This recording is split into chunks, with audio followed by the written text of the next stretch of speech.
Så er vi nået til den posteriore region på femur, som går fra glutealfolden og ned til indfæret for selve knæet. Det er i hvert fald sådan, vi arbejder med den, fordi så har vi alle musklerne med her.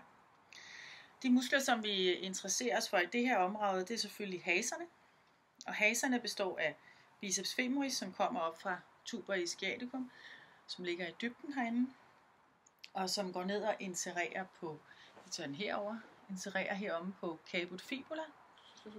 Så har vi semimembranosus og semitendinosus, som ligger på medialsiden, den mediale del af haserne, hvor vi har semitendinosus, som går ned og hæfter nede på pes anserinus.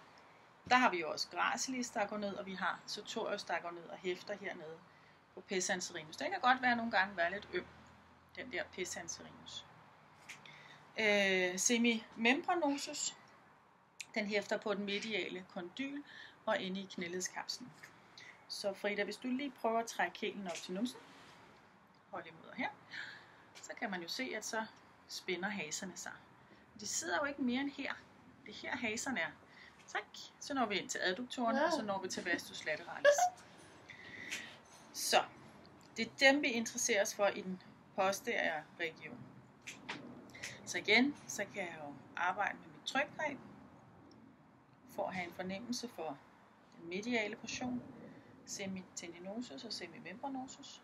Jeg kan arbejde med mit trykgreb i den laterale portion, som er mere biceps femoris. Jeg kan fornemme temperaturen. Jeg kan lave mit drag for at se, om der er fugtighed nogle steder. Her kan det være svært at lave sin kiplers. Man kan prøve. Se, om det kan lade sig gøre. Og lave noget kiplers hernede. Lige at rulle. Nu tager jeg lige bare sådan, så man kan se det. Man ruller over. Det kan man ikke. Og igen. Too big leg muscles.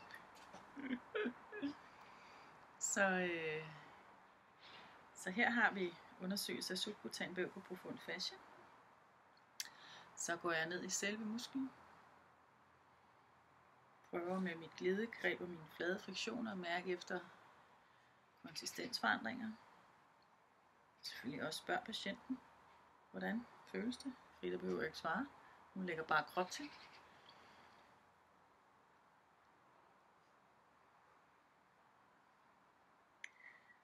Så mine tørregreb, og med mit tørregreb kan jeg også godt prøve at gå ind på tuber ischiaticum og mærke efter, skal det herover, mærke efter konsistensforandringer på tuber. Så det er ikke fordi jeg normalt går fra A til B, den ene til den anden, det er bare for at I kan se det på kameraet, hvad det egentlig er, jeg laver. Man kan gå med sine punktuelle friktioner på pes anserinus for at se, hvordan tilhæftningerne har det. Så tager vi det andet ben for kameraets skyld. Vi kan gå på caput fibula, tilhæftningen af biceps. Se hvordan det går. Og så kan jeg tage min fedtede undersøgelsesgreb. Ja, fedter jeg mig selv ind.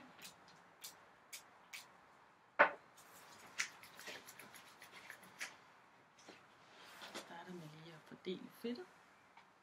Og igen, det tager længere tid i virkeligheden, så det er kun for at vise, hvad vej vi går.